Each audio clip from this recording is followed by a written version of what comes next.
God damn it! Trying to do a review. Oh, you are joking me.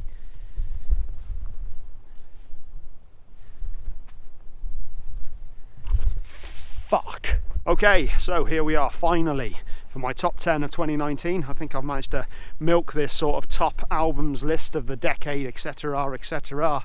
A bit too much. Let's just get on with it. Oh, I'm doing it again. I'm dithering. So, people coming this way, fucking hell. 2019, not as strong a year as 2018 in my opinion for albums, but there's undeniably a lot of good stuff that came out this year. If you haven't checked out my previous video, make sure you do that, where I went through some of my albums that didn't quite make it, and number 15 to number 11. Without further ado, let's get on with it. Number 10, I'm going to put Rammstein's self-titled album at this one. I think many people might be surprised that it's on the list. Many people will be surprised that it's not higher up. I enjoyed this album immensely when I first heard it. I think I gave it a very strong, but maybe a 9 out of 10, I think. Maybe was it 9 or an 8? I can't remember. Either way, I gave it a pretty high score. I'm surprised at how little I have actually returned to it throughout the year. That being said, there is a lot of great stuff on here. Of course, this was their first album in 10 years, so there was a lot of expectation for it. And a lot of people kind of felt that maybe it was a little lazy. Maybe they kind of didn't have the desire that they used to. But I don't know, I still think there's a lot of great stuff on here. Deutschland, of course, the lead single, a lot to enjoy on that. The video especially was absolutely astonishing, real art. Radio, despite the fact that it's got a riff that was very similar to System of a Down's Violent Pornography, is probably one of my standout songs on that album. I wasn't that bothered about it when I first heard it, but it's just one that I keep coming back to. I really enjoy that song a lot. Puppe is Lindemann at his most unhinged.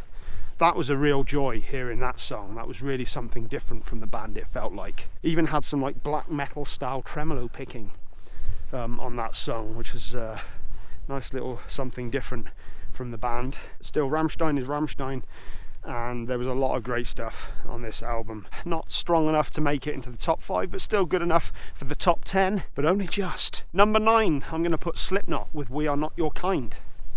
This was... Bloody hell. Alright, let me get up here. I always do this stuff. I start something just as I'm climbing and getting tired, I'm out of breath and I'm slipping up. And Slipknot with We Are Not Your Kind. Without a shadow of a doubt, this is probably their strongest album since Vol 3, Subliminal Verses. You had the more experimental stuff like Spiders, and you had the more, I wouldn't quite go as far as radio friendly, but unsainted, a bit more catchy sing-along type choruses. Solway Firth for something just totally different and dark. Loved that song. But then you've got Nero Forte, which is absolutely incredible. Such a vibey song. Such a great groove to that one. But my standout song is actually Birth of the Cruel. Just a dirty, heavy song with Corey particularly sounding amazing as he did on the entirety of the album. His vocals on this album are great. It's the best we've heard from him in a long time. His heavy vocals especially, he sounds on point again. And it's a real joy to listen to. So yeah, number 9, Slipknot, We Are Not Your Kind. Number 8, I'm going to put Tool with Fear Inoculum. I know a lot of people will have this as their album of the year. For me, it doesn't quite make it. Again, enjoyed this album a lot. The title track itself, I really loved. Quite underwhelming when I first heard it, but it just gets better and better on repeated listens. Numa, without a shadow of a doubt, the standout track for me. I did actually do a review of this, the most viewed video I've ever done actually, and in that review I did the 7-track version, which didn't include obviously the 3 segue pieces. I have to say I have listened to it with the extra segue parts in it. I'm not sure whether it brought that much extra to it, but I mean, a lot of people were very underwhelmed with this album. I still stand by what I said in that review, that I think people are going to go on to see this as a real work of genius. Not enough to be in my top 5 for me personally, but a lot of great stuff on here. It's still Tool, they still do it better than anyone else. They're still undeniably themselves. So that's one thing you got to love about the band. But yeah, number 8 for me, Tool, Fear Inoculum. My number 7 album, and this was a bit of a surprise one for me, took me off guard, Rotting Christ, The Heretics. I thoroughly enjoyed this album. Not only was the musicianship stellar, but I just enjoyed the concept behind it. From what I remember, it was to do with being a free thinker, questioning that around you, and how so many artists throughout history have been kind of painted as heretics, going against the church or going against popular opinion, and how they're painted as heretics. Featuring quotes by the likes of Dostoevsky, John Muir, Shakespeare, George Emanuel, John Milton, other stuff. And it even had a recreation of Edgar Allan Poe's The Raven, which on first listen I kind of found a bit laughable, I've got to be honest, but I listened to it more and more and I just totally dug it. I really enjoyed this album a lot. Really caught me off guard. This one wasn't expecting to enjoy it as much as I did. But yeah, Rotting Christ, The Heretics at number 7. I'm actually going to cheat a little bit on this one at number 6, and I'm going to include 2 albums, but it's from the same artist, King Gizzard and the Lizard Wizard, with Fishing for Fishies and Infest the Rat's Nest. Now, Fishing for Fishies was one of those ones I didn't quite get a chance to do a review for. I didn't really dig it that much when I first heard it. Having said that, I have actually really grown to love this album. The title track itself is just such a happy little head bobber of a song, and as is the rest of the album, it's a real grower. But Infest the Rat's Nest, that they released about 3 or 4 months ago now, I just love that.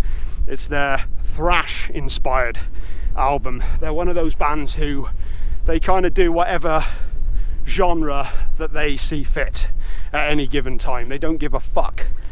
If they want to do something, they just go ahead and do it. And yeah, Infest the Rat's Nest, a concept album done in a thrash style, very old school tones. So much to enjoy in this. Such a great album. Really, really enjoyed it. Planet B, Self-Immolation. The concept of the album, if I remember rightly, was the Earth going to shit. And only the rich, as would be the case, had the ability to be able to leave the planet to go to Mars, I think it was, to inhabit Mars. And of course the poor being left behind and having to find their own way. Basically at the end of it they end up in hell. So not a happy ending, very thrash. And yeah, fuck it. Number 6, I'm putting 2 albums by King Gizzard, with Fishing for Fishies and Infest the Rat's Nest. If you don't like it, I'm sorry. Okay then, so let's get into my top 5. And in at number 5, I got a feeling this is going to surprise a lot of people that it's this high up, but this album really caught me off guard. Lindemann with Frau und Mann. Yeah, I enjoyed this album more than the Rammstein album. I really did. And it's got a bit of not a poor reception by any means, but yeah, it got some kind of lackluster reviews, and I don't know, I just really enjoyed it. I thought this was really just a great album, very enjoyable. Stray Auf, just a really enjoyable opening song. Alles Größer, Alles Größer. Such a catchy Rammstein-esque song. But then you've got Knebel, which is very dark, very folk inspired song that goes somewhere else towards the end of it, I'll say that. And then you've got the Mexicana vibes of the title track itself, Frau und Mann, which is just, it's got a real dance ability to it. There's some more symphonic tracks on here, which were originally done for the Hansel and Gretel play that Lindemann was a part of. They're not bad songs at all, they just don't really feel like they fit on this album. But the reason this album is so high for me is purely because I haven't stopped listening to it since I heard the album about a month or so ago. And yeah, it just really sticks with me whenever I go out running. This is the album that I put on. Also, I really enjoyed last year's Emigrate with A Million Degrees. So if Rammstein do come to a close, it's just kind of, it's reassuring to know that at least 2 of the members of the band are capable of putting out really strong albums as solo artists. Obviously Lindemann isn't a solo project, it's him and Peter, but oh God, I've gone on way too long. Lindemann, Frauenmann, number 5. Number 4 for me is Rosalie Cunningham with her self-titled debut, formerly of Person. But yeah, this is her first solo effort, and this one really caught me off guard. Wasn't expecting to enjoy this one either as much as I did. This was a recommendation from Cheer Yourself Death. Definitely go out and check his website and his blogs. He's a great guy, and he was strongly recommending this album to me for a long time, and yeah, I checked it out and I absolutely loved it. Real retro 60s and 70s vibes on here from all the sorts of prog bands, and heavy nods to Queen and King Crimson and even Syd Barrett, stuff like that. And just such a thoroughly enjoyable album. Rosalie, great composer and a great voice. Really enjoy her singing voice, and I can't really recommend this album highly enough. Again, like Lindemann, this is just one of those albums that I keep coming back to and listening to, so I can't really justify it any more than that. Number 4, Rosalie Cunningham with her self-titled debut. Check it out. So we're getting into the top 3, and number 3 for me, and again I'm going to do a bit of cheating here and choose 2 releases, but the Wild Hearts with Renaissance Men and their Diagnosis EP. They were all part of the same session, I believe, so I think it's fair enough to include both of them. But the Wild Hearts, they just never disappoint. I've said it many times in videos on this channel. Ginger Wildheart is a Englandhamshire institution. He should be recognised as such an incredible songwriter. He should be huge. He should be, you know, packing out stadiums, but that's not often the way. Probably one of those people who inspires more than gets credit for, you know. Renaissance Men, so many great songs. Diagnosis, real pop punk, but heavier, with those incredible catchy Ginger Wildheart choruses, that's what I meant, always catchy. Let 'Em Go, continuing it, great song. And there was just so much to enjoy in the album. And then later on in the year we got the Diagnosis EP, which was released for mental health awareness, I believe it was. You are not your diagnosis. You are not the prescription in your hand. A lot of great stuff on that EP. Again, a very solid EP. And just check out the Wild Hearts, man. Such a great band. Go buy the albums, go buy the EP, support the band. And yeah, Ginger Wildheart and the Wild Hearts, the original formation from the mid-90s. Solid stuff. And I'm really hoping that they put out another album and stick together for a while. So number 3, the Wild Hearts. So number 2, my album of the year. This one will be of no surprise, though some may be surprised it's not number 1. Devin Townsend with Empath. Yes, the Canadian genius once again returns with what many consider to be his masterpiece. I don't believe it is. I think we've still got that to come. I know we've got The Moth, his musical, coming out at some point. I'm very curious to see what he does with that. But this had a lot. There's a lot to enjoy in this. There's a lot to digest on this. This is not an easy album to get into, especially for the uninitiated. But I mean, title track, it wasn't title track, it was Genesis, I was going to say. That's not a title track. Genesis is the standout track for me. Absolutely love that song. Caught Devin last week at the Camden Roundhouse, and I played quite a lot from Empath, and I was delighted to hear how all of it translated very well live. Did a stellar job of doing it, and Genesis sounded great. Spirits Will Collide, this huge anthemic song about looking on the positive side, God's sake, telling us all to keep our chin up. He was saying a lot about the gig, about depression and losing people to depression, and that's what the song was about. It's like, you know, keep your chin up, remember that you're a good person, remember you're a strong person, you've got something to give. And yeah, that's a really strong song, that one. Then you got stuff like Evermore and Why. Love that song, very Disney-esque. Can almost picture it on a Disney cartoon, but it works, it just works. Then there's stuff like Borderlands, which just had one of the finest riffs in the album. And then you had the closer, the 6-part Singularity. I think overall it's about 20 odd minutes in length. Just epic in scale, as it always is with Devon. I do think there are better Devon Townsend albums, but I mean, it's difficult not to enjoy this, especially if you got the deluxe edition as well, which had a full album's worth of material on as well. A lot of it's highly worth your time. Yeah, number 2 for me, album of the year, is Devon Townsend with Empath. So now we get to my number 1 pick of the year, and for me, pretty much since I've heard it, it's been the only album that I've even considered. Periphery with Hail Stan. This album is just incredible.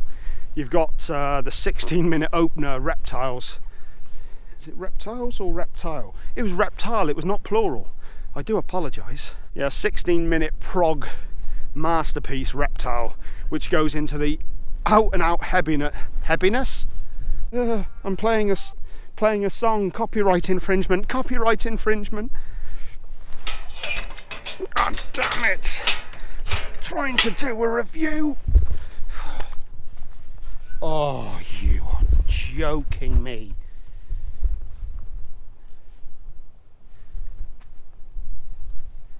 Fuck. Yeah, starting out with the 16-minute opener, Reptile, the progalicious Reptile. Going into the out-and-out abject heaviness of Blood Eagle, an ode to Vikings. So much to enjoy on that song alone. Church Burners, fantastic. Garden in the Bones, really love that song, man. Really got a real 80s vibe to that. Is Spencer the singer? I can't remember, I might have got that wrong.